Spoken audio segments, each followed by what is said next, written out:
Selamat pagi om-om dan tante-tante yang terkasih di dalam Yesus Kristus. Hari ini topik yang saya bawakan adalah topik keselamatan.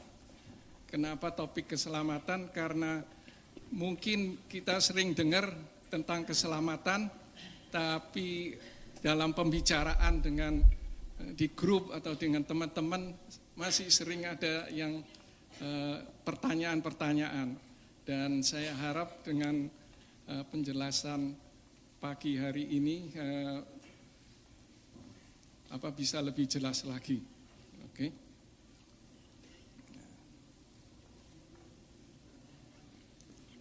Oke, definisi dari keselamatan menurut Alkitab yaitu kita diselamatkan oleh iman saja, bukan dengan perbuatan baik atau iman dan perbuatan. Oke. Nah, di sini bisa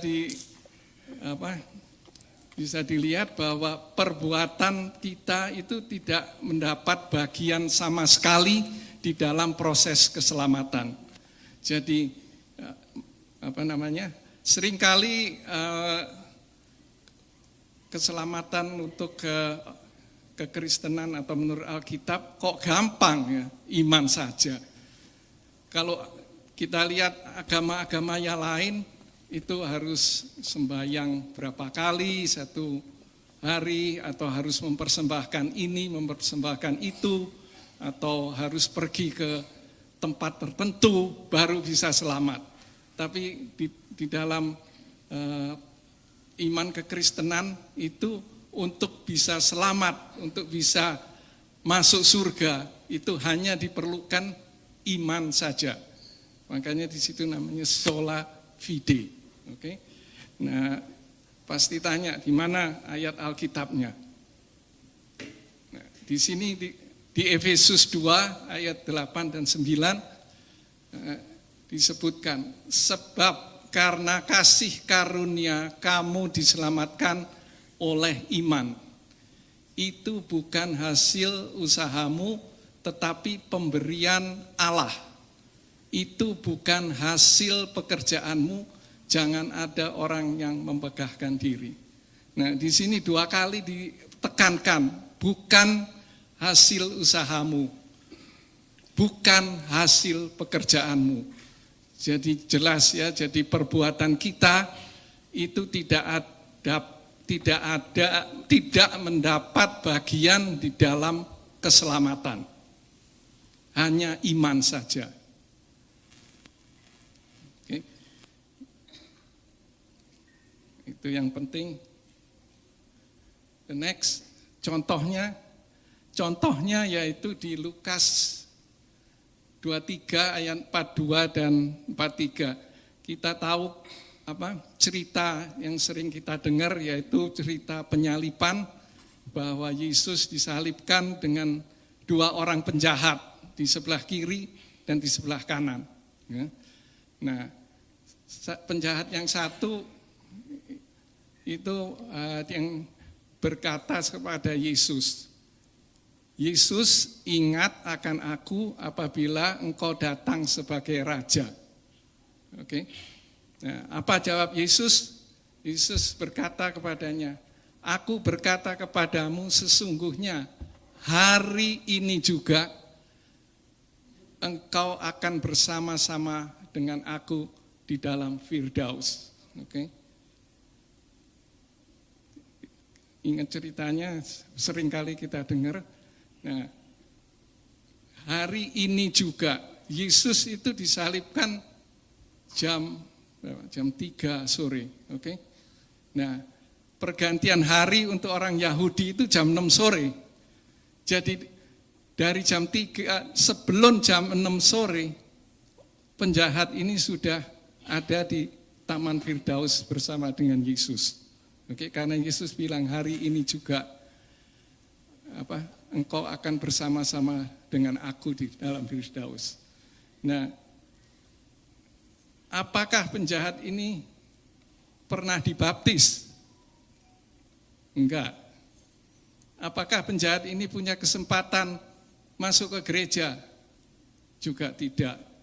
Apakah penjahat ini juga pernah melayani? Juga tidak. Tapi dia beriman dengan kata-kata dia, apabila engkau datang sebagai raja, ingat akan aku.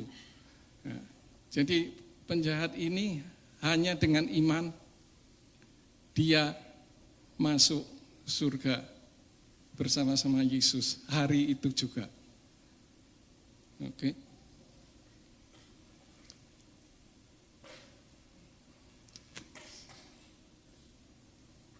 Oke. Nah, sekarang kita pelajari sedikit iman.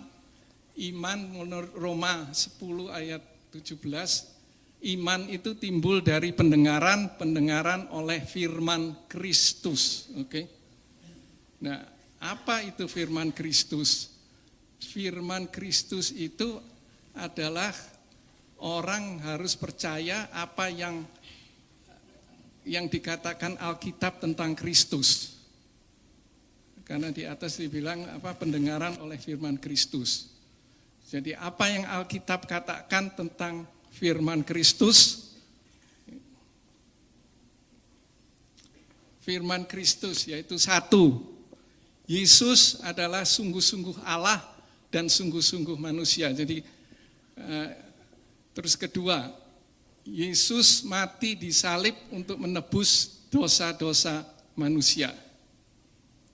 Terus nomor 3, Yesus bangkit di antara manusia dan di antara orang mati.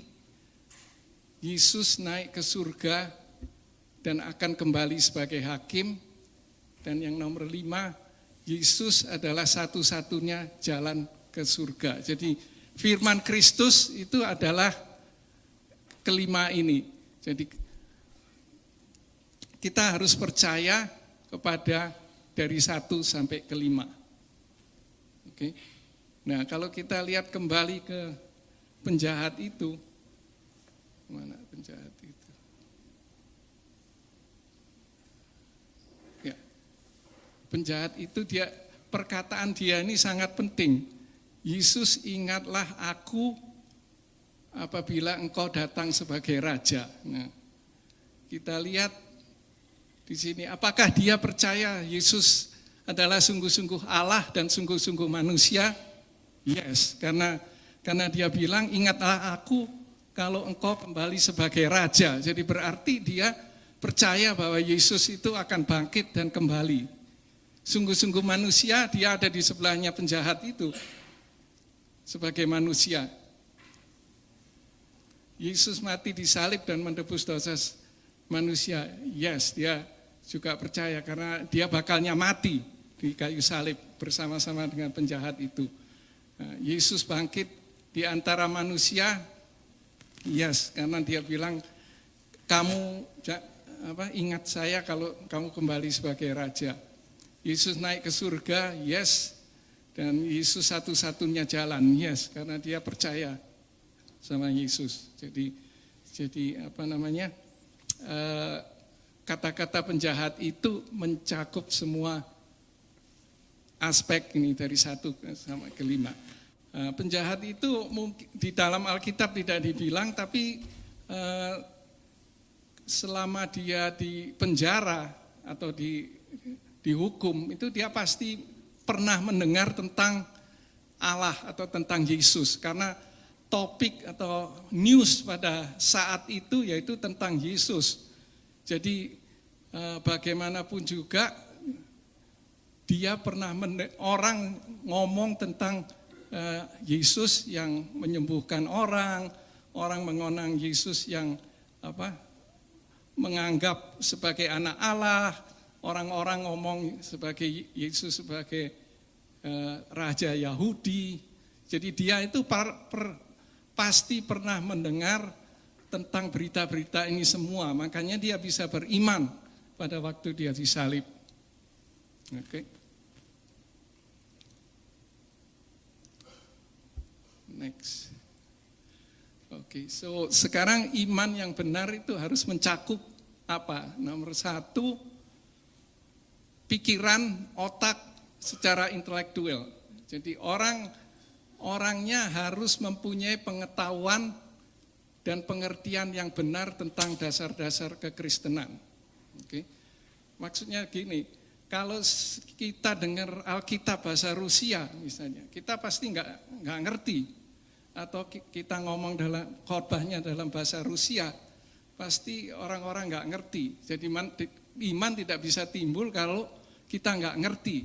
Nah, syarat pertama yaitu kita harus mempunyai pengetahuan dan pengertian yang benar. Makanya itu kita harus ngerti. Nah, di Matius 13 ayat 23, perumpamaan tentang seorang penabur, oke? Itu ada orang menabur benih, ada 4, kalau nggak salah 4 macam kondisi. Yang pertama di jalanan, yang kedua di semak belukar, yang ketiga di batu. Nah, yang keempat ini yang ditabur di tanah yang baik adalah orang yang mendengar firman itu dan mengerti. Ini penting sekali karena kalau orang itu tidak mengerti, itu dia tidak bisa, imannya tidak bisa bangkit. Perkecualian dalam nomor 1 ini adalah orang gila sama anak kecil, itu nggak bisa mengerti ini. Jadi kalau ada orang gila itu harus diobati dulu supaya dia bisa ngerti. Oke.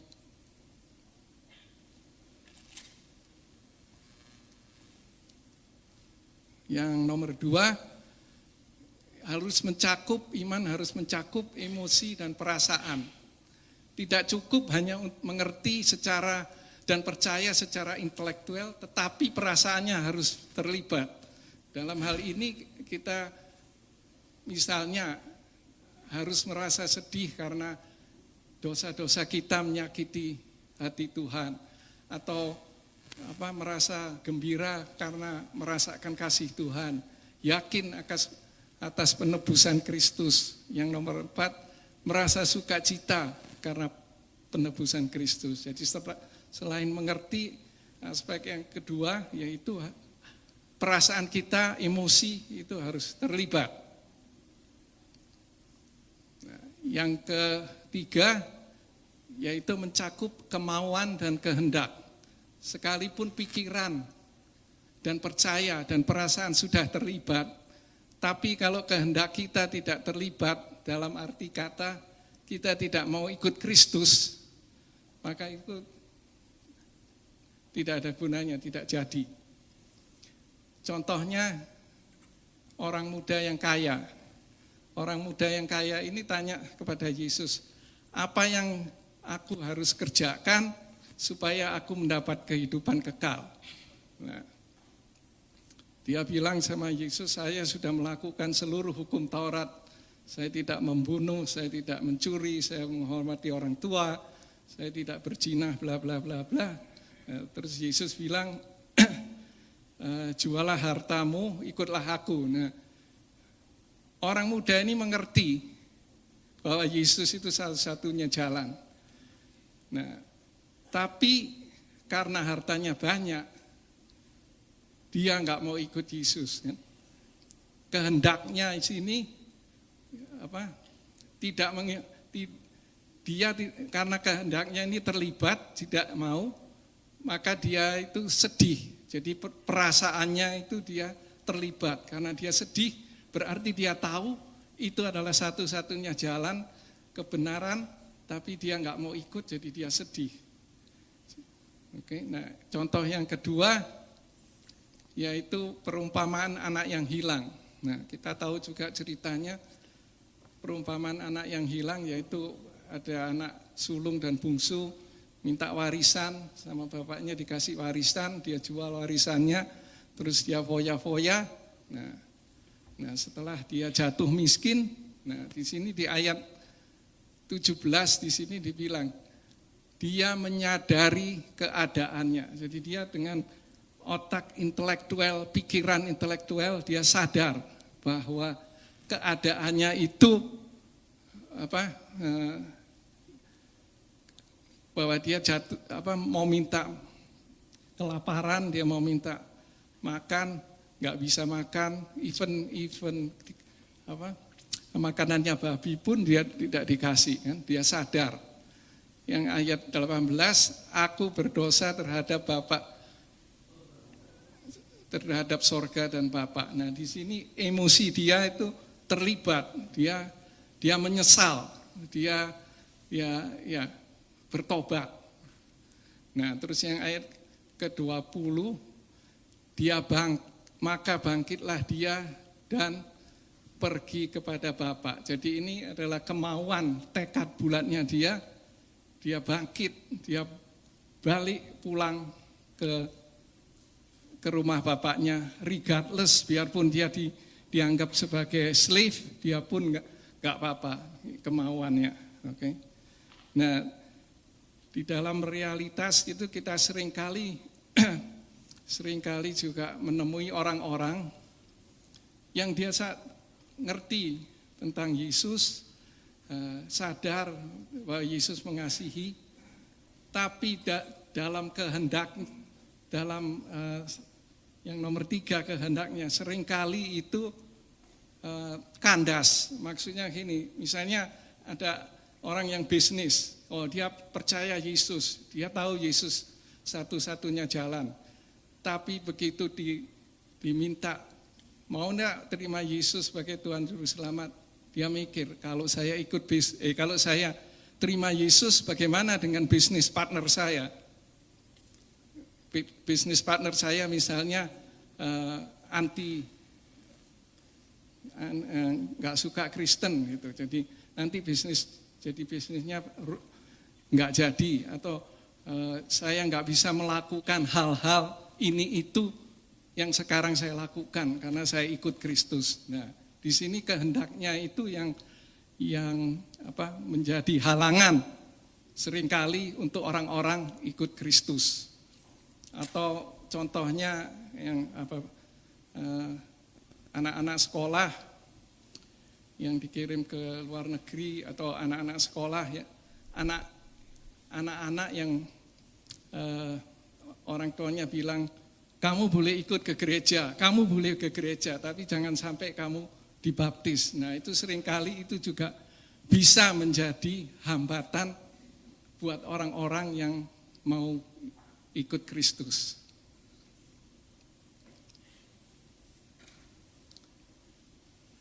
Oke. Summary, kita diselamatkan oleh iman saja, perbuatan baik tidak dapat menyelamatkan kita. Iman timbul dari pendengaran firman Kristus.